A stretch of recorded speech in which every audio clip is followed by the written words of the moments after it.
Hello বন্ধুরা, আমি রবিন আর এখন কথা বলবো কিছু এক্সক্লুসিভ আপডেট নিয়ে। তো প্রথমেই যেটা কথা বলবো সেটা হচ্ছে বাংলার প্রেক্ষাপটে ওয়েব সিরিজ বানাচ্ছেন নীরাজ পান্ডে, নাম খাকি দ্য বেঙ্গল চ্যাপ্টার, যেটা তোমাদের আগেই আমি আপডেট দিয়েছিলাম। তো সেইটার আরও কিছু আপডেট চলে এসছে। তো সেই সিরিজে অভিনয় করতে চলেছেন সোলাঙ্কি রায়। সব ঠিকঠাক থাকলে খাকি হতে চলেছে রীতিমতো তারকাখচিত ওয়েব সিরিজ। অভিনয় করছেন জিৎ এবং প্রসেনজিৎ, সঙ্গে পরমব্রত চট্টোপাধ্যায়, শাশ্বত চট্টোপাধ্যায়ের নাম উঠে আসছে। এদের সঙ্গে স্ক্রিন শেয়ার করতে দেখা যাবে সোলাঙ্কিকে। টলিপাড়া থেকে আরও অনেক অভিনেতাই এই সিরিজে রয়েছেন, তবে সম্পূর্ণ বিষয়টাই গোপনে রাখা হয়েছে। তবে শোনা যাচ্ছে জুন মাস থেকে কলকাতায় এই সিরিজের শুটিং শুরু হতে চলেছে। তবে এই নেটফ্লিক্সের সিরিজ সম্বন্ধে আরও কোনো আপডেট আসলে তোমাদের দিতে থাকবো। তো পরবর্তী আপডেট হচ্ছে আফরান নিশোকে নিয়ে। তো আফরান নিশো আরও দুটো সিনেমা করতে চলেছেন পশ্চিমবাংলার এবং এসবিএফের সাথে। তো পশ্চিমবাংলার সাথে বাংলাদেশের যেভাবে পরপর সিনেমা হচ্ছে, তো এবার এই আফরান নিশোর সাথে এসবিএফের চুক্তি হয়েছে, তাতে দুটো সিনেমা আছে। তো সেই দুটো সিনেমার মধ্যে একটা সিনেমাতে নায়িকা থাকতে চলেছেন মধুমিতা, এরকমই আপডেট উঠে আসছে। তো সুরঙ্গের পর অনেক দিন পর আবার কাজ করতে চলেছেন আফরান নিশো। তো দেখা যাক গল্পটা কী হতে চলেছে এবং ফাইনালি অফিসিয়ালি অ্যানাউন্সমেন্ট কবে আসে, তো দেখা যাক। তো পরবর্তী আপডেট হলো আবারও বাংলাদেশের একটা আপডেট নিয়ে এসেছি যে ইদিকা পালের পর আবারও কোনো ভারতীয় নায়িকার সাথে সারিফুল রাজকে স্ক্রিন শেয়ার করতে দেখা যাবে। এবার রাজের নায়িকা পশ্চিমবঙ্গের স্বস্তিকা। গত সেপ্টেম্বরে ছোট পর্দার নির্মাতা হিমু আকরাম দেশীয় আলতাবানু জ্যোৎস্না দেখেনি সিনেমার নায়িকা হিসেবে ঘোষণা দিয়েছিলেন পশ্চিমবঙ্গের অভিনেত্রী স্বস্তিকা মুখার্জির নাম। এবার জানা গেল সিনেমাটিতে স্বস্তিকা মুখার্জির বিপরীতে দেখা যাবে অভিনেতা সারিফুল রাজকে। এই সিনেমায় সারিফুল রাজকে 3টি ভিন্ন লুকে দেখা যাবে বলে জানিয়েছেন পরিচালক।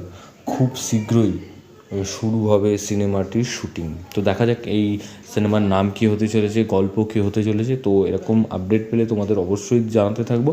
তো পরবর্তী আপডেট হচ্ছে 10 বছর পর বাংলা ছবি পরিচালনায় অনিরুদ্ধ রায়চৌধুরী, সিনেমার নাম ডিয়ার মা। অনিরুদ্ধ রায়চৌধুরী ডিয়ার মা ছবিতে মুখ্য চরিত্রে জয়া হাসান। দীর্ঘদিন পর বাংলা ছবি পরিচালনা করবেন পিঙ্ক অনুরণ।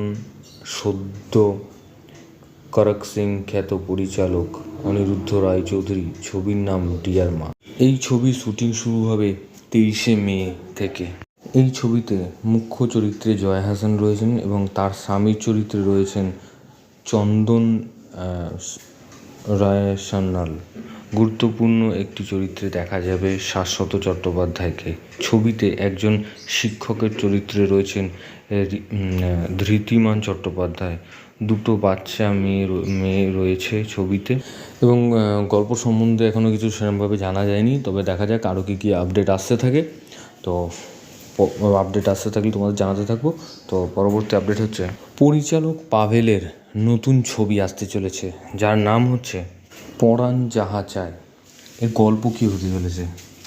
বেঁচে থাকতে যে ইচ্ছেগুলো অপূর্ণ রয়ে গিয়েছে মানুষের, যে কোনো মানুষের, মারা যাওয়ার পর তা কি আদৌ পূরণ করা সম্ভব? পাভেলের আগামী ছবি পরাণ যাহা চায় তেমনই এক ইচ্ছে পূরণের গল্প।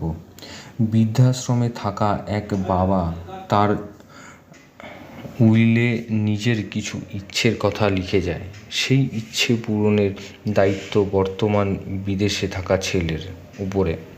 ছবির মুখ্য চরিত্রে পরাণ বন্দ্যোপাধ্যায়, তিনি বৃদ্ধের চরিত্রে অভিনয় করেছেন।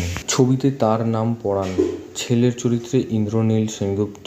গল্পের অন্যদিকে রয়েছেন একটি ইভেন্ট ম্যানেজমেন্টের সংস্থা, যারা শ্রাদ্ধানুষ্ঠান করে, কিন্তু গড়পড়তা অনুষ্ঠান নয়, কনসেপচুয়াল শ্রাদ্ধ করে তারা। তবে এই সংস্থার কাজকর্মের বিষয়টি খোলসা করতে চান না পাবে। দুই চরিত্রে রয়েছেন অনির্বাণ চক্রবর্তী এবং অরুণিমা ঘোষ। ছবিতে 3 প্রজন্মের গল্প বলতে চেয়েছেন পরিচালক। পরাণের ইচ্ছে পূরণ করতে গিয়ে ইন্দ্রনীলের চরিত্রটি তার বাবাকে চিনতে পারে, তেমনভাবেই ইন্দ্রনীলের ছেলের কাছে সে অন্য এক রূপের ধরা দেয়। এই ছবিতে রয়েছেন অনিন্দ্য সেনগুপ্ত, তিনি এখানে পুলিশের চরিত্রে অভিনয় করছেন। রয়েছেন শুভজিৎ দত্ত এবং সৌরভ দাস। ছবিতে সৌরভের চরিত্রটি বড় চমক বলে জানালেন পাভেল। চরিত্রটা মিনিট 15 মতন থাকছে ছবিতে, কিন্তু দর্শক অনেক দিন মনে রেখে দেবেন ওর অভিনয়। পরাণ যাহা চায় এর প্রযোজনা করছেন ক্যামেলিয়া প্রোডাকশন। তো দেখা যাক আরও কী কী আপডেট আসে না আসে। তো এরকম আপডেট পেলে তোমাদের অবশ্যই জানাতে থাকবো, এবং ভিডিওটা তোমাদের যদি ভালো লেগে থাকে তোমরা কমেন্ট সেকশানে কমেন্ট করে জানিয়ে দাও যে ভিডিও তোমাদের কেমন লাগলো, এবং সাবস্ক্রাইব করে চ্যানেল পে বাংলা পিবি এবং বেল আইকনে ক্লিক করতে ভুলো না। বেল আইকনে ক্লিক করলে তোমরা সবার নোটিফিকেশন পেয়ে যাবে। ধন্যবাদ।